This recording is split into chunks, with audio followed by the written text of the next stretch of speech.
One of the biggest stressors that I often hear after sleep is in check and after the motivation and energy is back is the stressors internally between upper level management, administration, and your colleagues. And quite often it is where we are have certain expectations for ourselves and we have the same expectations and values for others, and sometimes that is not being relayed, or they are not living up to those standards that we expect of ourselves and others.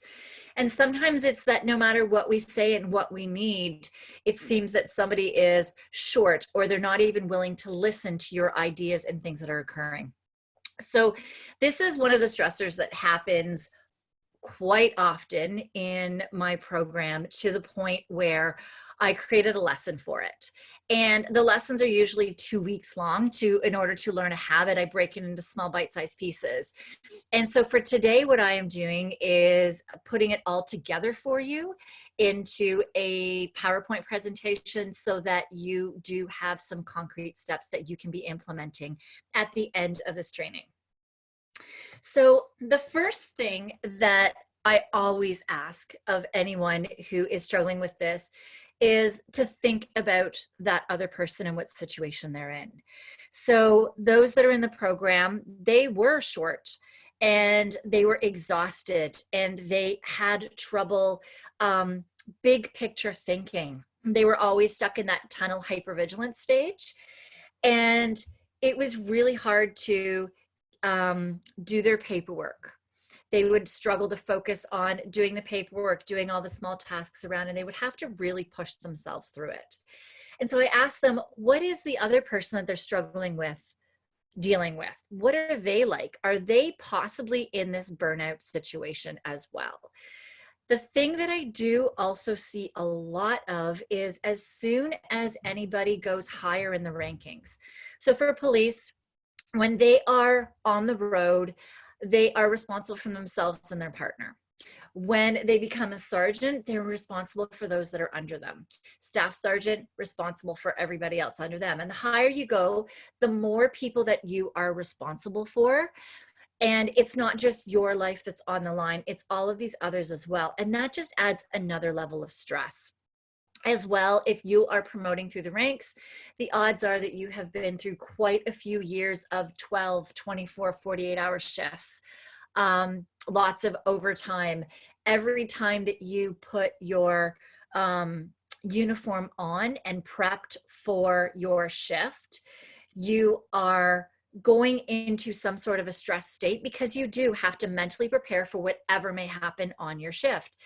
And that starts getting you into more of a hypervigilant state, and it taxes your physical stress system. So as you go through the ranks, your stress system has just had more years of being pushed. And we're not even talking about stresses that may be happening at home. You may have financial stresses. There's good stresses. Getting married, having kids is a great stress. But then we have the family guilt. Then we have with newborns and stuff, trying to sleep around their schedule, then missing out on kids' activities and milestones. There's so many different stressors that are acquired. And the longer you've been on the job, the more that your physical body has been taxed. And that's where a lot of these symptoms come into place. So I'm going to give you an example where I know of a platoon who is really struggling with one individual. Now, this individual, he was always showing up late, just coming on in, showing up in the middle of parade in the beginning of shift. They were in a specialized unit where most of the time they could get a lunch time, and it's supposed to be an hour, but he would take 2. He would go and work out and have a 2-hour lunch, and everybody they'd be on and be like, you can't do this. He was being reprimanded, all of these things. And it really went against everybody's values and so they instantly assumed that he was wrong, that he was the issue of all of these things, which he was, but they never looked at the root cause of it. And then we found out recently that he actually had a stroke. And it was then when I started digging in and asking more questions about how long has he been on the job? And I found out it had been 17 years. And what was he like earlier in his career? And it sounds like he was in a homicide squad where he was really good. He was really well known for his paperwork, really good at putting cases together. He loved it. He was very good at it. And when I started digging further, I found out that he really was a great cop. And then all of a sudden he wasn't. And that's when you really start digging into it. And so, and looking into the signs and his body. So there's absolutely no way that we will know if his stroke is due to his physical stress system not being able to support his body. But what I do know about our physical stress system is that when we are stressed, we have 50 different hormone responses that our stress system is in charge of. Cholesterol, blood pressure, our heart, our organs, the way that our body heals and repairs itself. And all of those things can attribute to heart attacks and strokes. So we can't say for sure really what any of the causes were, but if we start tracking back, he has and had many, many different stress triggers. There were also some stress triggers at home that were occurring. Some of them were good, but a stress is a stress and your body cannot tell the difference. If you are pushing hard in a workout and getting all those great stress hormones, if you're having a baby and you have all these great stress hormones, or you're on the worst traumatic call possible, your body does not know the difference between good and bad stress. So the first thing I would really, really encourage you, if there is somebody who is really hard to get along with, if they are in an upper level management or administrative, how long have they been on the job? What other stress triggers do they have? This is very, very important for you to really look at and see the big picture. They may be struggling with their paperwork. They may be struggling with the tasks that they have on hand, that as good as your idea is, and as much as you want to help and as much of an asset that you are, they may not even be able to process the thoughts to be able to put into place the action or have you even help because they can't even process what needs to be done. So first off, I would highly encourage you to look at these symptoms first. Now, the other thing is, as well, is looking at your failures. So I don't know who is a Patriots fan or Tom Brady fan, but either apologies or maybe you're happy. But Tom Brady, the thing with any athlete, any top athlete that makes it really far in their career is because they keep working on their own personal failures. When Tom Brady doesn't do something well, when they are in a game and they make a mistake in something, they, in practice it thousands of times. Any top basketball players, you will hear about them. Some of them are an hour before their practices start. They're on the court, shot after shot, they're doing the same shots over and over and over again so that when they are in the game, it's just actually automatic and natural for them. But it's really focusing on their failures. So the first thing that we want to look at is in these conversations is there anything that you're doing that can be changed or fixed or improved on? I know for me, I would escalate and get angry or I would shut down. As well, the way that I'm approaching it and the way that I word things can be changed. So really looking at things that you can be changing, how can your approach change? And then before we go into this conversation, we want to really look at things of questions to ask yourself when you're slipping out of dialogue. So reminding yourself before you go in, first off, what do you really want for yourself? So if you're going in to this conversation and you really want to be able to start a new program, or you really want to be able to make a change of some sort, really know what it is that you want, because when you go into this conversation, as soon as it starts getting heated or something else might come up and actually steer you away from what you want in this conversation. So instead of it talking about this project that you have in mind, it may be where all of a sudden you start talking about another employee or about something else that's happening. So make sure that it is what you want for yourself. What do you want for others as well? So do you want them to understand certain things? Are there certain things that you want them to get out of this conversation? And what do you want for the relationship in the end? Do you want it to the point where you guys can still communicate and work together? Or do you want it where it's going to get to all full out blowouts and you just pretty much walk? What do you want for the relationship? And then think about all of these questions. How would I behave if I really do want these results? And this is the thing we think of, like, these are conversations. This is actually a tool that we use at home with our kids. This is a tool I use when I speak with my husband about certain things. And I use these crucial conversation skills pretty much for everything. You can use these in the field with people as well. Anybody that you're working with, it's really, really important to go in and understand how to do this. So let's just go over these questions again. What do I really want for myself? What do I really want for others? What do I really want for the relationship? And how would I behave if I really wanted these results? So when you are in the conversation, when you go in and you're talking with somebody, it may be somebody that you have, like, you go in and you're already charged up, or they're already charged up when they see you. And so you can go in and start off with stating what you want coming from the heart. So you can go in and be like, Sarge or staff, you know, I would love to talk with you, and I would really like to, you know, talk with you about such and such. And what is it that you don't want? And I don't want this to end up in an argument or miscommunication between us. And I'm really looking for some sort of a solution one way or another.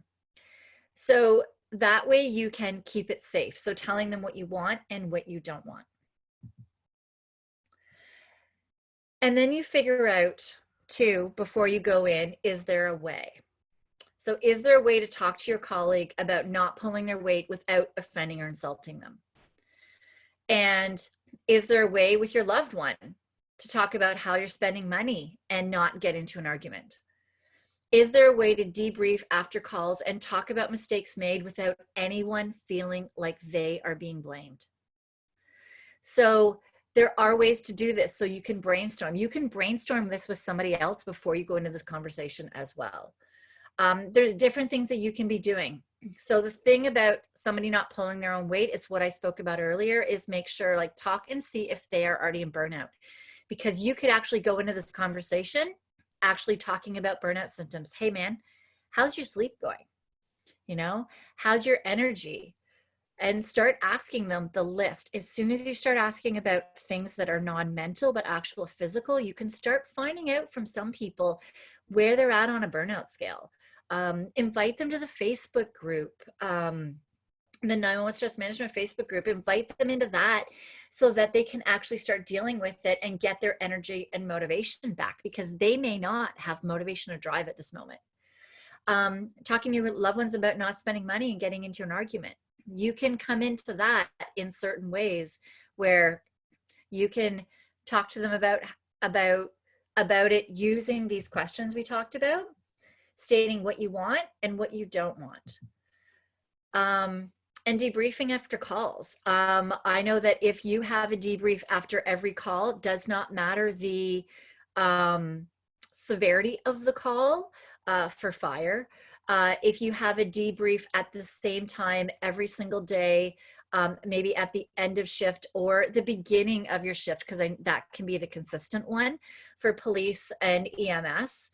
Have a debrief at the beginning of every shift about calls that happened the day before and how they can be changed and fixed, so that you can start, everybody can start giving their knowledge and input into it, and it comes on a daily basis or a start of a shift basis, so that everybody does know that every call is going to be talked about to help one another, so people don't think you're being blamed if you just all of a sudden bring them up.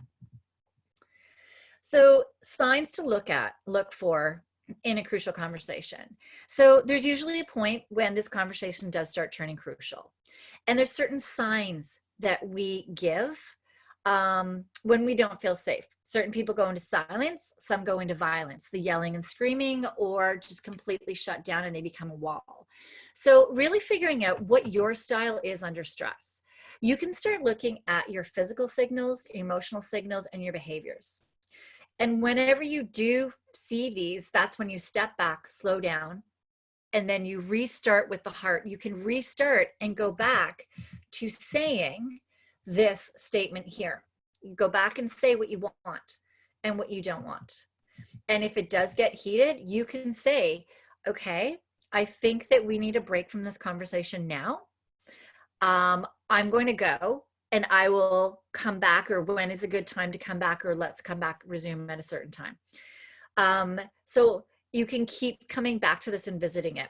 But you can have signs where you start crossing your hands, where you're getting sweaty, where you're tensing all of your muscles, where you start saying certain things, where you start shutting down, you start getting hot sweats, all kinds of different signs. You'll start doing certain things with your feet. Your brain starts thinking things, you start getting angry, or you start just literally shutting down in your brain. Figure out what happens for you, and when that happens, that's when you step back. All right, so that put everything together. I'll actually go through it with you just super fast as a to go together, is making sure first where that person is on the burnout scale. This is probably the biggest thing that you will find in your job, because as you start learning the signs, as I said, there was somebody who was totally detached, but you may have somebody that's just absolutely hot-headed on everything, goes from 0 to 100 on things. That's the hypervigilance, and that's a nervous system issue, whereas the other one that I spoke of was most likely a hormone issue. So there's different stress things that we do need to take care of and consider. So understanding and knowing the whole list of the burnout symptoms is key. And then thinking about, what are you doing in this conversation that you can improve of? Asking yourself what you want for yourself. What do you want for others? What do you want for the relationship? And how would you behave if you really want these results? And then state what you want from your heart. Clarify what you really do not want, what you're afraid that will happen, and if you try to win or back away, to stay safe. Sorry, this room I'm recording in, I always cough after a while. It makes you think. So is there a way that you can have these conversations without offending anyone, causing an argument, or anyone feeling like they're being blamed? And signs to look out for is when the conversation turns crucial. Really know your signs. And that's when you step back, slow down, and you start with the heart. If that doesn't work, you actually can step back and take a time out and come back and revisit the conversation. All right. So hopefully this is helpful. If any of you has any questions, let me know. You can definitely get into the 911 stress management group, where at the moment there are over 2,500 first responders from North America, UK, and Australia who are working their way towards reversing their burnout as well. So you can find out that. You can get the link as well through the 911 Lifestyle website, and there is also another training on the website as well on how to beat fatigue and become an elite first responder. Any questions, let me know. You can ask me in the Facebook group, or you can also email me, support@911lifestyle.com.